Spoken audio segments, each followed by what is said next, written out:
him from afar. So anyway, so real secure, real secure. There hey, you go. Julie and Bob, how did he do with the new kickoff rules? Aren't there crazy new rules on kickoffs? Good. That's where he tackled the guy. So yeah, it's kind of weird. It's kind of weird looking, but I kind of liked it. He said he likes it. it makes the kickoff. Okay, yeah, I'm going to mute you all now. It's closer quarter. Sorry. Okay. Mute you all. Okay, yes. And I'm going to close that. Okay, prayers. I do have prayers. So I want, for those, like I was saying, I know a lot of you read all my emails. Some of you guys don't, especially those that you came. Alton, as in Kathy and Alton. Alton ended up dying last Sunday at 10 a.m., right after Sunday school. And the funeral, the visitation is tonight from 5 to 7, and the funeral is tomorrow at 11 in San Antonio. And we went and visited Kathy on Sunday, and she's tired, but I think she's good. And they lived in San Antonio. If you want to know why they're doing the funeral in San Antonio, they lived there for decades on the south side of town, and I think they lived on the farm that Alton grew up on, and I think Alton's and I think they ended up selling it to the dump or something. It's on the south side, so I don't know really where it is. But so the funeral is at Port Loring, and anyhow, so that's tomorrow. So continue to keep Kathy and her family in your prayers as they go through this funeral, because difficult long-term relationships and funerals don't make it any easier. Continue to keep Sherry and Phil in your prayers. Phil continues to decline, and his birthday is, Carol, when is his birthday? Was it tomorrow? Phil Ernster. Yeah, anyhow, his birthday, I think he's turning 80. There you go. Keep Scott in your prayers. He is really bad and really bad today. Kelly had that from Canada, had that procedure and ended up having leakage from her spinal cord, and they don't know about the procedure. They were giving her, it was a procedure to try and help her with the other pain she's having, and it involved doing a spinal tap, and she had leaking, so she had that headache for 9 days. They just got the and I had that one time when they tested me for MS for 3 days, and it was the most intense pain. I don't know how anybody could have done that for 9 days, but go ahead. So anyway, the patch relieved that. Now she's going to see how the overall pain level stands, and that's sort of where I am. I'm hurting so bad, I'm about to panic from it. It's been going on for so long. So speaking of which, oh, Kelly's on. Okay, let me see if I can press this. Admit. Okay. In addition, keep Lori Fisher, who is an artist here in town, a silversmith. She's going through radiation for metastasized cancer. That's very serious. Two other prayers, Jean Geezy. A lot of you know her locally. She has had some severe health issues, and just pray for both her and her family. And yesterday I was at an art opening, and Sarah Morrison, who lots of you know, also said, she really respects that we hold people up in prayer, and she asked us to pray for her brother, Stan, who hospice is going to be called in. So to pray for peace for both him and his wife. And may I add one? Monica in the hospital is the same lady that decided to West Texas was hit with 3 different cancers. They're down to 1 big test coming a week from this coming Monday. She may be out. It's pretty amazing that we're even considering that. Yes. God, you tell us to rejoice always and to come in thanks. And sometimes that's difficult. we see so many people that we know that are hurting. We know there are others. First, get us past that idea that we can't be thankful, that we can't be joyful in the midst of trials. You've given us that. You've given us each other to help us along the way. We're thankful. We rejoice in your presence. Give us the strength to do those things that you've put us here to do. And as always, to hear these lessons in a way that help us understand the mission you have for us. Amen. Okay, I thought last week was the last week of Esther, but this is the last week of Esther. And next week we're gonna start a new series on prayer. And I know if there's anybody that you are thinking about asking to join, next week's a good week as we start a new study on prayer. It's gonna be a little different because it's not gonna be just one book. We're definitely gonna do it Bible-based, but I'm gonna look at some of the questions. Prayer has been always a challenge to me, so I figure it's a challenge to other people too, and so it would be a good thing to study. She assumes everybody's like her. He's gonna have a lot of snarky remarks today. Anyhow, Jean had a great suggestion last time, and so where we left off on Esther, we're almost to the end, and we're gonna talk about Purim and the end of chapter 9 and 10. But before we do that, can you share, we're going to do the Bible project and this, and we're going to make sure we get the sound working. Because this is about a 8-minute video, but it's just excellent on giving us the summation and reminding us about all the important things in Esther. Let's see if I can get this going. Okay, but where do we have to check something. I have to share the screen. Yes. Oh, okay, sorry. You want to do it? No. Yeah. And then where is that? We have to check this. Video player. Share sound. Sound, good.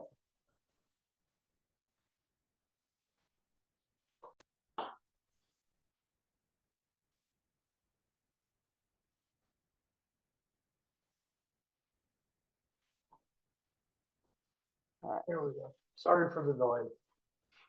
The book of Esther. It's one of the more exciting and curious books in the Bible. The story is set over 100 years after the Babylonian exile of the Israelites from their land. And while some Jews did return to Jerusalem, remember Ezra and Nehemiah, many did not. And so the book of Esther is about a Jewish community living in Susa, the capital city of the ancient Persian Empire. And the main characters in this story are 2 Jews, Mordecai and then his niece Esther. And then there's the king of Persia, who's something of a drunken pushover in this story. And then there's the Persian official Haman, the cunning villain. Now, this is a curious book in the Bible, mainly for the fact that God is never even mentioned, not once, which might strike you as kind of odd. I mean, isn't the Bible about God? But this is a brilliant technique by the author, who's anonymous, by the way. It's an invitation to read this story looking for God's activity, and there are signs of it everywhere. The story is full of very odd, quote, coincidences and ironic reversals, and it all forces you to see God's purpose at work, but behind the scenes. Let's just dive into the story. The book opens with the king of Persia throwing 2 elaborate banquet feasts that last a total of 187 days. And it's all for the grandiose purpose of displaying his greatness and splendor. On the last day of the banquet feast, he's really drunk, and he demands that his wife, Queen Vashti, appear at the party to show off her beauty. She refuses, and so in a drunken rage, the king deposes Vashti and makes the silly decree that all Persian men should now be the masters of their own homes. Then he holds a beauty pageant because he wants to find a new queen. This is like a really bad soap opera. But it's right here that we're introduced to Esther and Mordecai. Esther hides her Jewish identity and enters the beauty pageant and wins. And the king is so obsessed with Esther that he elevates her to become the new queen of Persia. Now, after this, and even more serendipitous, is the fact that Mordecai just happens to overhear two royal guards plotting to murder the king. And so he informs Esther, who in turn informs the king, and Mordecai gets credit for saving the king's life. Now, right here from the beginning, God's not mentioned anywhere, but this all seems providentially ordered. What is it that God's up to? You have to keep reading. We're next introduced to Haman, who's not actually a Persian. He's called an Agagite. He's a descendant of the ancient Canaanites. Remember 1 Samuel chapter 15. The king elevates Haman to the highest position in the kingdom, and he demands that everybody kneel before Haman. Well, when Mordecai sees Haman, he refuses to kneel, which of course fills Haman with rage. And when he finds out that Mordecai's Jewish, Haman successfully persuades the king to enact this crazy decree to destroy all of the Jewish people. And to decide the date of the Jews' annihilation, Haman rolls the dice. A die is called pur in Hebrew. Tuck that away for later. 11 months later, on the 13th of Adar, all the Jews will die. Haman and the king then have a drinking banquet to celebrate their really horrible decision. So the focus now turns to Mordecai and Esther, who are the only hope for the Jewish people. They make a plan that Esther's going to reveal her Jewish identity to the king and ask him to reverse the decree. But approaching the king without a royal request is, according to Persian law, an act worthy of death. So in a key statement, Mordecai, he's confident that even if Esther remains silent, that deliverance for the Jews will arrive from another place. And then Mordecai wonders aloud. He says, who knows? Maybe you've become queen for this very moment. Esther responds with bravery, and she purposes to go to the king with her amazing words, if I perish, I perish. Now, in what unfolds, we watch the ironic reversal of all of Haman's evil plans. So Esther hosts the king and Haman at a first banquet, and she says that she wants to make a special request of both of them at an exclusive banquet the following day. So Haman leaves the banquet totally drunk, and he sees Mordecai in the street. He fumes with anger, and he orders that a tall stake be built so that Mordecai can be impaled upon it in the morning. It seems like things can't get any worse for the Jews and for Mordecai. But all of a sudden, the story pivots. It just so happens that night, the king, he can't sleep, and he has the royal chronicles read to him for good bedtime reading, and he just happens to hear about how Mordecai had saved the king's life. He had totally forgotten. So in the morning, Haman enters to request Mordecai's execution, and the king in that moment orders Haman to honor Mordecai publicly for saving his life. So now Haman has to lead Mordecai around the city on a royal horse, telling everyone to praise him.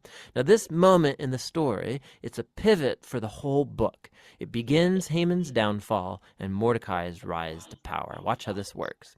The day after is Esther's second banquet. So the king and Haman arrive, and Esther informs the king that first of all she's Jewish, and second that Haman has enacted a decree to murder her and to murder Mordecai, who saved his life, and to murder all of the Jews. Now the king's had a lot to drink, so when he hears this news, he goes into yet one more drunken rage, and he orders that Haman be impaled on the very stake he made for Mordecai. It's ironic and a grisly way for Haman to go. Haman's execution, however, doesn't solve the problem of the decree to kill all of the Jews. So the focus now turns to Esther and Mordecai as they make a plan to reverse the decree. They discover that the king can't revoke a decree that he's already made. So instead, the king commissions Mordecai to issue a counter-decree. On the appointed day that all of the Jews were supposed to be killed, the 13th of Adar, now the Jews are ordered to defend themselves and to destroy any who plotted to kill them. Then Mordecai, Esther, and Jews everywhere hold banquets and feasts to celebrate this new decree, and Mordecai is elevated to a seat beside the king. Eventually, the decreed day comes, and the Jews triumph over their enemies. First, they destroy Haman's family, and then any other Persian officials who had joined in Haman's plot. And then on a second day, they get permission to destroy any who plotted against them throughout the entire kingdom. This results in joy and celebration as the Jews are rescued from annihilation. The story then tells about how Esther and Mordecai established by decree this annual 2-day feast of Purim to commemorate their deliverance from destruction. And the name of the feast comes from Haman's dice. Remember, Purim. The book concludes with a short epilogue as Mordecai is elevated to second in command in the kingdom, and we are told now of his royal greatness and splendor as the Jews thrive in exile. Now, step back. Notice how this whole story has been designed. The story was full of moments of ironic reversal, but we can now see the whole story is structured as an ironic reversal, right down to the details. So the king's splendor and feasts and decrees are mirrored by Mordecai's splendor and feasts and decrees at the end. Esther and Mordecai, they first saved the king, but now in the end they save all of the Jews. Then you have Haman's elevation and edicts and banquet that gets reversed by Mordecai's elevation and edict and banquet. And then at the center you have Esther and Mordecai's planning scenes, and then Esther's 2 banquets that act as a frame around the greatest moment of reversal in the whole story: Haman's humiliation and Mordecai's exaltation. Beautiful.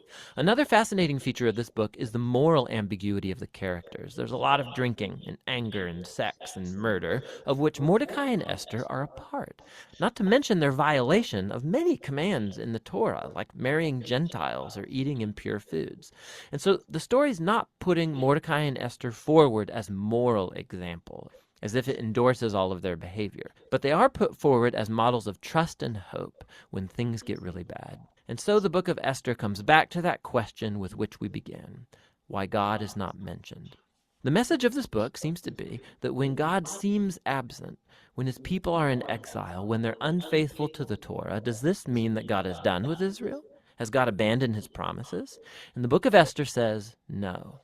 It invites us to see that God can and does work in the real mess and moral ambiguity of human history, and he uses the faithfulness of even morally compromised people to accomplish his purposes. And so the book of Esther asks us to be willing to trust God's providence even when we can't see it working, and to hope that no matter how bad things get, God is committed to redeeming his world.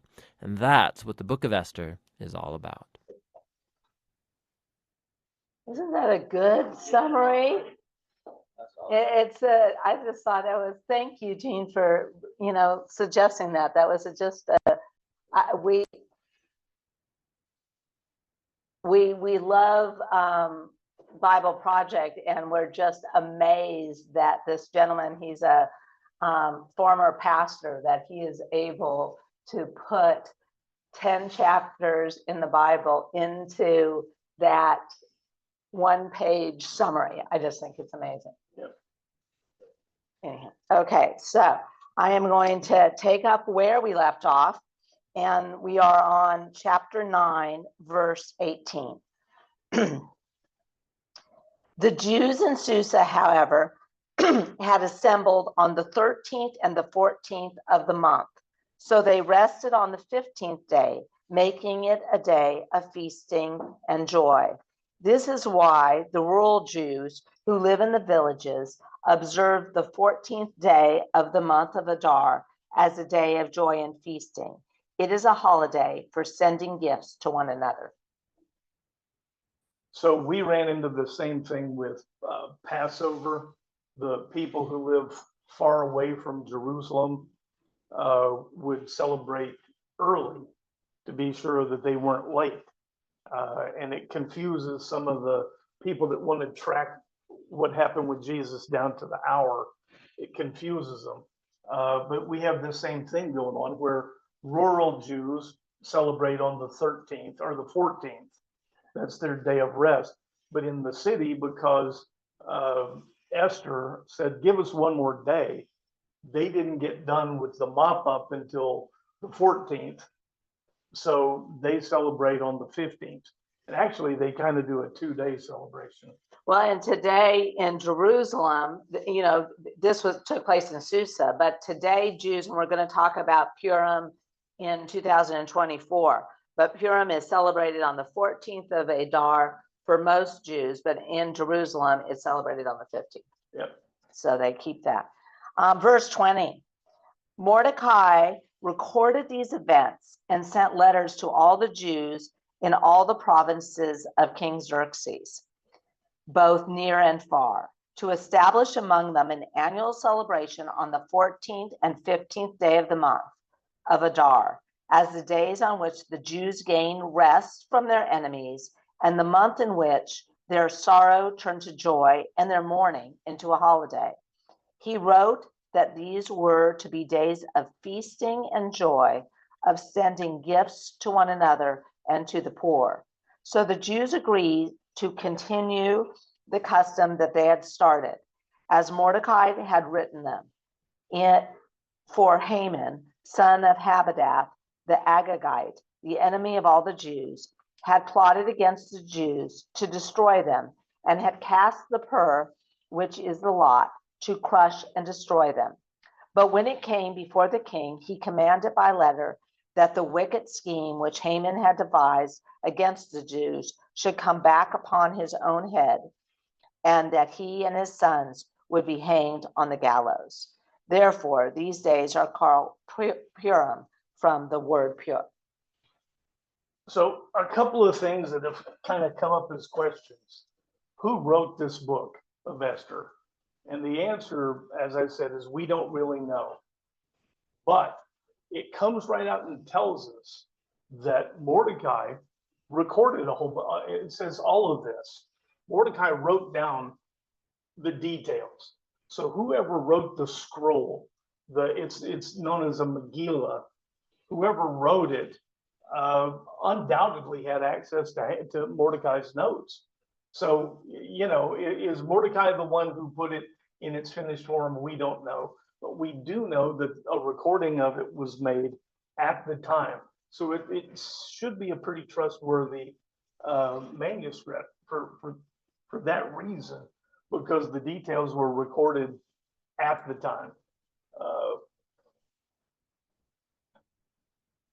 Let's see, there was one more. Where were you? We were at from 20 to 26. Oh, they also outline what the purpose of the celebration is going to be. I knew that, and you'll pardon me, I'm moving kind of slow, but we talked about the purpose. They named it Purim because Haman had gone to the dice. He was going to roll the dice to tell him when to wipe out the Jews, and instead it got turned against him. So it is this, as they said in the Bible Project, it's this reversal, and it comes right out and tells us that that's the reason why it's named, is because he thought the dice were going to give him permission, and instead it proved his own undoing. And then finally, they say that the purpose of it is for feasting and joy, giving gifts and giving gifts to the poor. So they outline how it will be celebrated going forward. The rest of 26b, if you will, in chapter 9.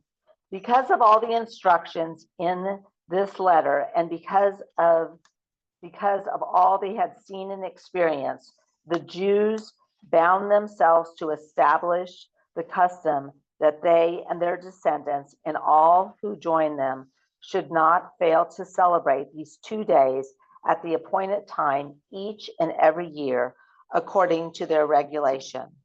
These days should be remembered and celebrated by every generation, family, providence, and city, so that these days of Purim should not fail to be observed among the Jews, nor should the memory of them fade from their descendants. So Queen Esther, daughter of Abihail, along with Mordecai the Jew, wrote with full authority to confirm this second letter concerning Purim. And Mordecai sent the letters with words of peace and truth to all the Jews in the 127 provinces of the kingdom of Xerxes, in order to confirm these days of Purim at their appointed time, just as Mordecai the Jew and Queen Esther had established them and had committed themselves and their descendants to the times of fasting and lamentation. So Esther's decree confirmed these regulations about Purim, which were written into the record. So the other big feasts, Passover, Shavuot, the Yom Kippur. well, yeah, Yom Kippur, all of those feasts were laid out. The instructions were given from God through the high priest, through a leader that says you're to observe this every single year. This one isn't one of those. This one, nobody claims God told us to observe it. They say we should observe it. It's there, it's black and white.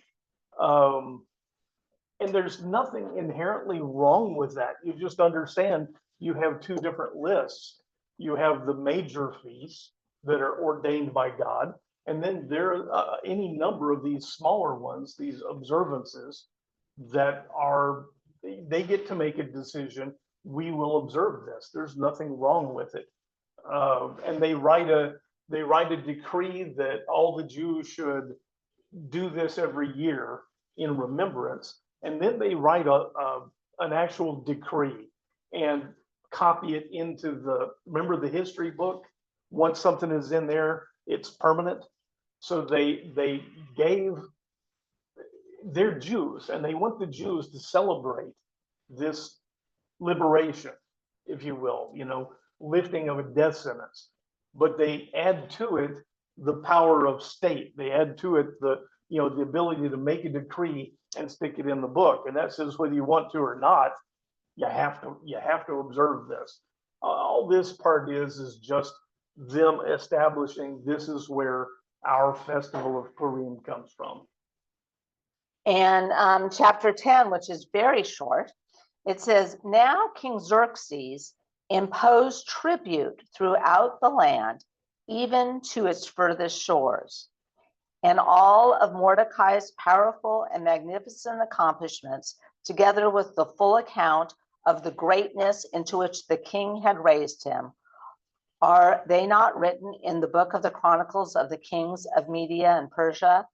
For Mordecai the Jew was second only to King Xerxes, preeminent among the Jews, and highly favored by his many kinsmen, seeking the good of his people and speaking peace to all his countrymen.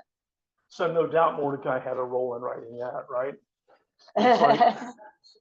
Say that again? I said, no doubt Mordecai had a role in writing that. I am great. So So these Chronicles of Persia, do they mention Mordecai? I've never opened them up. I really don't know. No. I'm saying I've looked and I can't confirm or deny. There's a lot of information in here. If you kind of start really pulling at the threads. And like I asked the first question just from the first sentence, because we were reading it, and it says, now King Xerxes imposed tribute throughout the land, even to its furthest shores. And I said to Scott, that seems like sort of out of place. So he taxed everybody, and we're just putting this in chapter 10? Doesn't it seem odd to all of you that is included? It seems like it's just something thrown in the middle of a paragraph. The fact that they mention this tribute is just a tax. That's all it is. Xerxes starts taxing all 127 provinces, much more so than he had, tells you that Mordecai is running the show now. Mordecai, do you remember, Gene, let me explain. Do you remember when Joseph gets sold off down into Egypt, right? And becomes the top dog underneath Pharaoh. And it's because the dream that Pharaoh had said there were going to be 7 fat years followed by 7 lean years. The first thing when Joseph gets elevated to be the guy running the show, the first thing he does is start taking tribute, grain, and he taxes them mercilessly.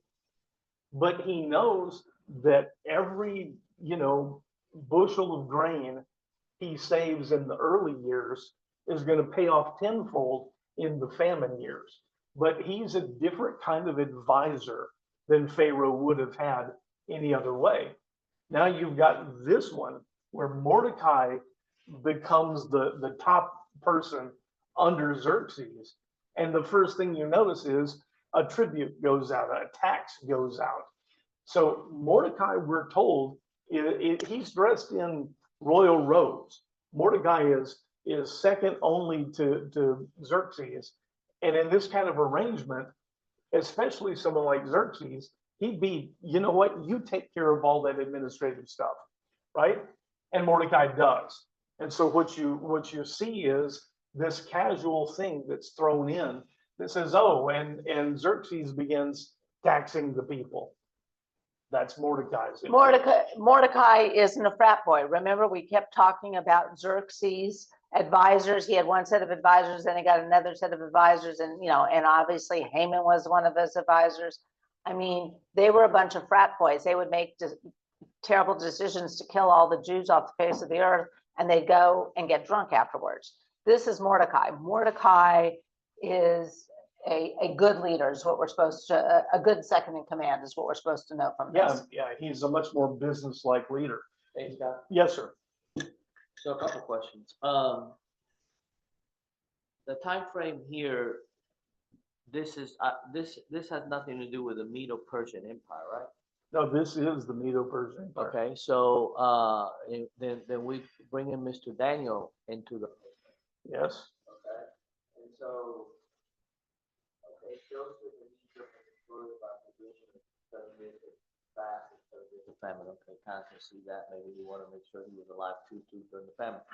But that ended up sort of holding up the Egyptian empire, if you will. Because everybody else around that area of the world was starving, and everybody ended up coming to Egypt, so made Egypt greater. So here, Mordecai is taxing. Mordecai, and maybe Esther not so much, but Mordecai wasn't one of the Jews that went back to Jerusalem when he had the opportunity back to stay there. Right. So, if this is the Medo-Persian Empire, which Daniel talks about, and it prophesies about, how is Mordecai doing that? Because, I mean, he's sort of holding up the empire, because the other people that would have been the advisors to Xerxes probably wouldn't have had this, I don't want to say frugal mentality or mindful mentality of let's not just waste away our riches, let's kind of save for a rainy day, Right. as the Jews do. But in another flip side is that Mordecai's efforts end up prolonging the reign of the Medo-Persians. To the right time. Exactly. To the right time. And that's, and that's always, I think, as humans, is our problem of our time versus God's time. You say, if Mordecai hadn't been there, it would have happened sooner. Well, God didn't want it to happen sooner. I'm sorry. No, that's good. I mean, that's a fairly good rendition of that. I'm glad this came up though. Let's talk about something else. You kind of get this ending. The good guys win, the bad guys lose, and you notice that Mordecai writes these letters out to all of the Jews. It says that they are he was seeking the good of his people. And, you go back to the source and it's the Jews, the good of his people, and speaking peace, and that's shalom, to all his countrymen. And so shalom carries with it, we always say shalom means peace, but it carries with it a bunch of other stuff. It carries with it prosperity, because when there's war, it's hard to run a business. If you've got peace, you can make a few shekels. So prosperity comes with it, happiness comes with it. I mean, it's a big word, but you see, we see the ending of this. But you notice how some of these casual references in this really have a lot of meaning behind them. Go all the way back to the beginning. I think it's chapter 3, where they introduce Mordecai. And it says that Mordecai is a Jew from the tribe of Benjamin. Now, why is that in there? And it started bothering me. Why did they go to the effort of putting in that he's from the tribe of Benjamin? What's that? Well, you know who else was from the tribe of Benjamin? Saul. The first king of Israel is Saul. And Saul is from the tribe of Benjamin. And Saul got told to wipe out these Amalekites, right? And I'm going to talk about that because I know that disturbs people. But he got told to wipe out these Amalekites. Well, the king of the Amalekites is a guy named Agag, A-G-A-G. Flash all the way forward to this story. Haman is a descendant of Agag. He's an Agagite, right? So Saul was supposed to get rid of the Amalekites, and he didn't. He was supposed to not take the plunder from that battle. And instead, he decides, well, we'll carry off the goods, so we can't let it go to waste. There's a lot of good stuff here. We're just being practical. So he breaks God's instructions to him. Saul does, in a very serious way. But the big one is he carries this Agag home with him. He brings him back to Israel and shows him off. Look what I've done. This story of Esther, I realized going through this, the reason that they mention this is he's from the tribe of Benjamin is because Mordecai and Esther wind up setting right what Saul didn't set right all that time ago.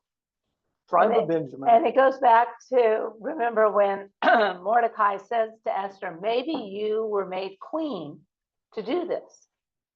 But if you don't do it, God will find another way to free to redeem, whatever the word is, the Jews. So, and this is a story of Saul was supposed to kill them. And God told them, get rid of the Amalekites. And Saul did not do it. God found another way, hundreds of years later. Are we supposed to assume that Haman and his sons were the only remnants of the Amalekites that were left? Oh, no, not at all. No. So when you just said that, he did what he's Mordecai and Esther. Esther made right what Saul had done wrong. That is by killing 75,000 Okay. of these people who came after the Jews to try and wipe them out. Instead, the Jews killed 75,000 of them. These are all very likely descendants of Agag. Okay. These are very likely people who have this long time racial hatred for the Jews. But now this is pure speculation on my part. But I'm just gonna. The idea of wiping out the Amalekites offends us. This came up last week, where the Old Testament is very brutal. But the Amalekites were a special case. Do you think it's possible that they have this hatred for Jews? They're constantly trying to wipe out completely the Israel as such, all the people. So, and I'm doing this slowly today. I'm sorry. I'm gonna see if I can make it through it. But do we believe there's more to this earth than meets the eye? And if the Amalekites does the hatred that they have for Jews make sense to you? Do you know anybody else, any other group of people that someone hates so badly they want them wiped off the planet just because they exist? Does that not strike you as odd? I mean, today, But didn't I mean, you think say- of it, today it is written that a certain group of people want to wipe the Jews from the face of the earth. Can you think of another group where it's written, we want to wipe someone off the face of the earth? Well, I mean, there was the war in whatever, Rwanda, whatever. There's The Tutus and the yeah. Hutu and whatever, all that stuff. But anyway, but hadn't you mentioned that Agar, who was king when Saul's time and got brought back to, didn't you say that he was a descendant of Esau? Goes all the way back. Yeah, And so, the Amalekites are come from that branch. Yeah, okay, Amalek. okay. Anyway, they whether it's married into, there's some connections. I'll dig them out for you. The point is this. It appears that these people have always been committed to the destruction of God's people. There's a whole other war going on out here. And the idea of saying, you go in, you take the land, but these people you have to get rid of. I think there may be more to that story, that they're actually, if they can destroy the line that eventually the Messiah comes through. Am I making sense? I feel like I'm talking. No, you are, you're good. And so Purim is celebrated today. And just like our holidays, like Christmas, Christmas is supposed to be the birthday of Jesus. And if someone would look at what we've done to Christmas, you'd think, And we have religious celebrations of Christmas, and then we have secular, and they all get together, right? So we have two fun videos that we want to show. One is this is Purim in 2024, and I believe it was celebrated on March 24th this year in Jerusalem. And this is secular Purim. Yes. Scott, you're raising a point that this story goes to good and evil. I am saying, And God. Yeah. There is, the word Satan is a word that means enemy, but it means the accuser. And yeah, I do. I feel like absolutely what we're looking at, but that's speculation on my part. I don't know, but I think it is.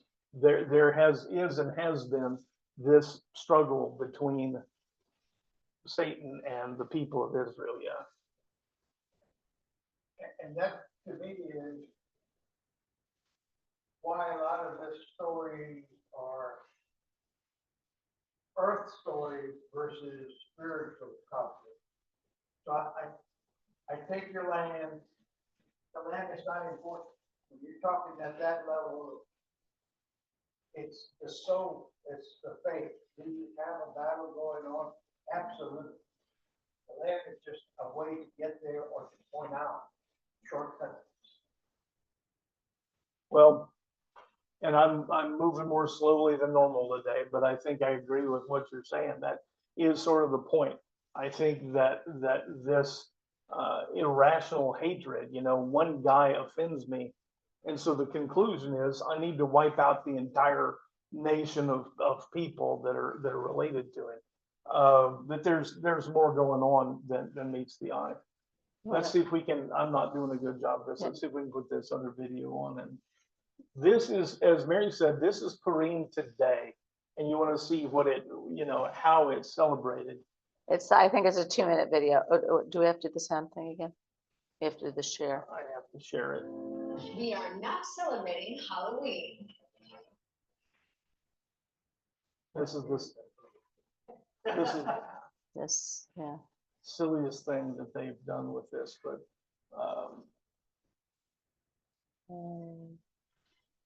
There you go.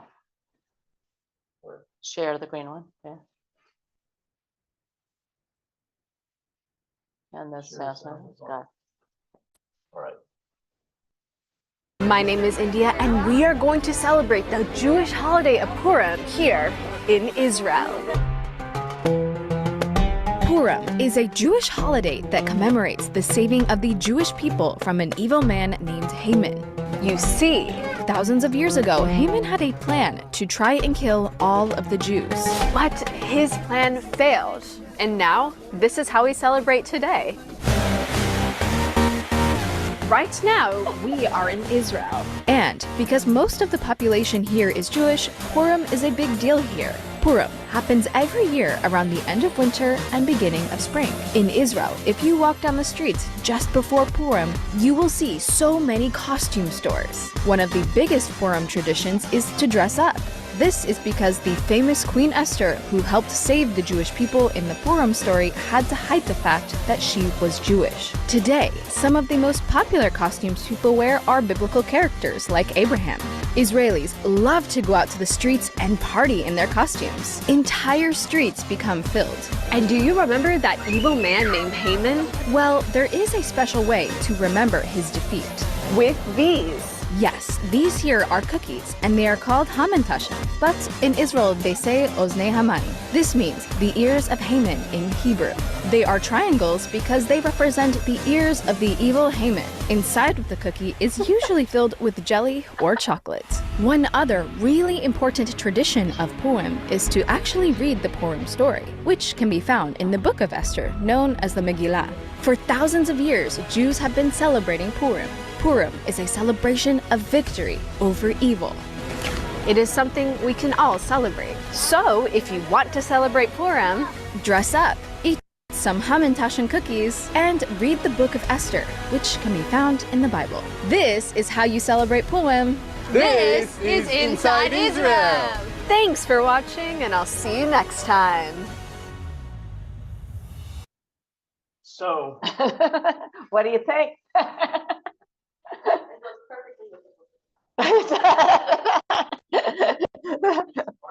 I guess part of the point of that is that this is not one of those celebrations that God mandated. This is man-made. So this is, they call it the Halloween of Israel.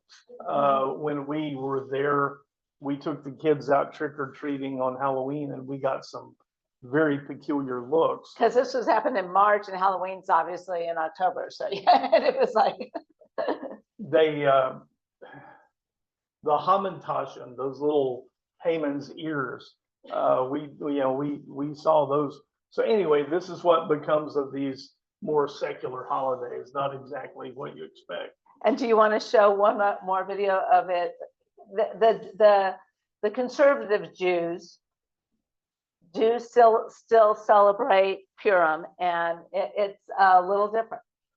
Yeah, and the big thing I hope maybe we can show you here, we talked before how these stories being carried down orally doesn't make them inaccurate, because they get carried down every single year and everybody knows the word for word, and they actually kind of cheer along with it. So there may be more carved in stone than something who gets written down, where you have to worry about, clerical errors. These stories being carried down orally, and this is what we're going to show you in this video. This is a modern day reading of Esther in a synagogue. And remember, they're going to cheer some people and they're going to boo other people. So, sorry.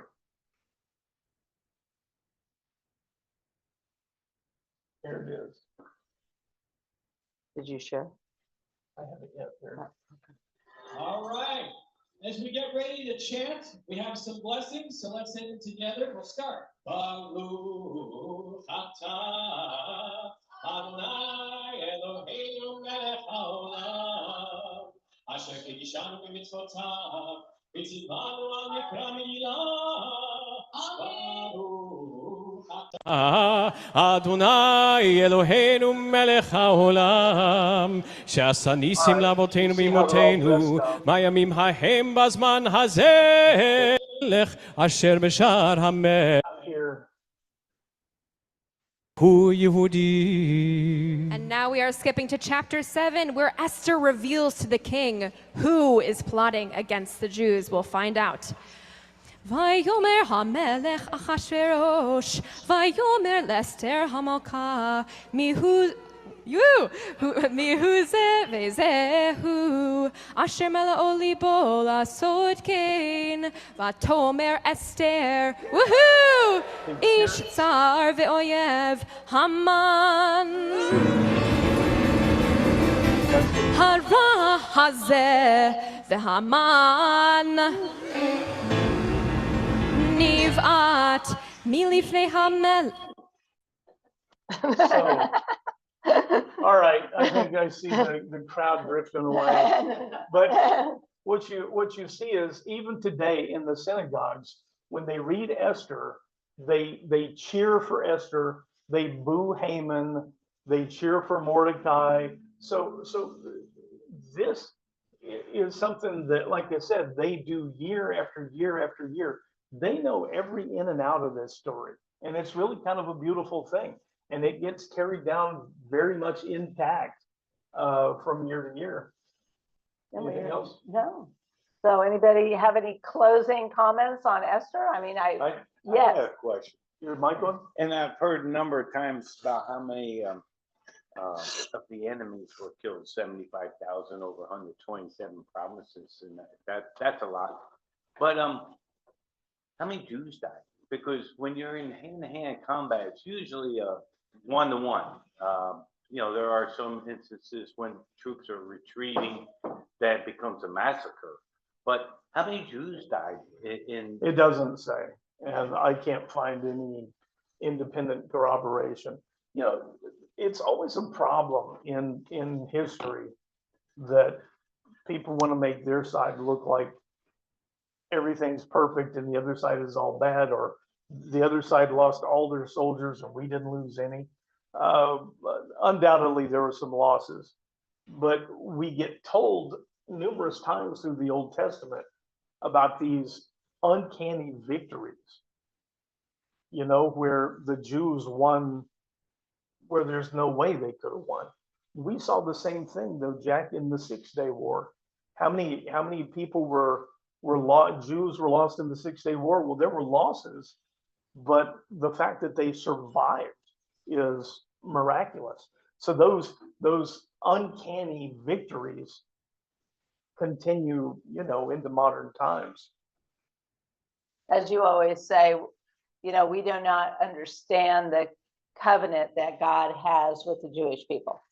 I mean, there is, you know, that's one of those things when we go to heaven, we get to figure out what all that was about. Yeah, pick your first question wisely. It may be a while before you get the second one, but the part of this is, I don't want this to devolve into a history class. We always have to keep in mind, if this seems like an uncanny story, well, it is. But you can see God's, you know, hand in this all through it. The fact that they don't explicitly mention God, and yet you see him at work. To me, in a way, that's more encouraging. That it reminds me, oh, I mean, is that going on around me? And I'm just well, like in the Bible Project, that one line that said at the beginning that said, you know, God's not mentioned, but the purpose is for us all. Wasn't it a clever way the writer did it for us to seek where God was involved in that? And it, like I said, as Scott just implied there, isn't it? Shouldn't we do that on a day-to-day basis and think, wow, was God involved in our life today? And, you know, instead of having some big sign in front of us, but, you know, look for it. Anyhow, enough preaching, right? I think so. And now to the napping that comes. The napping, yes. And next week, like I said, we're going to start, and I'm excited about it. It's going to take a lot of work, but we're going to do a series on prayer. So if you've got some other friends that want to join us, it's always easier to join when we're starting a study. You want to do prayer? God, we come to you, we seek you. And we come to your word and find in it things that we didn't see the last time.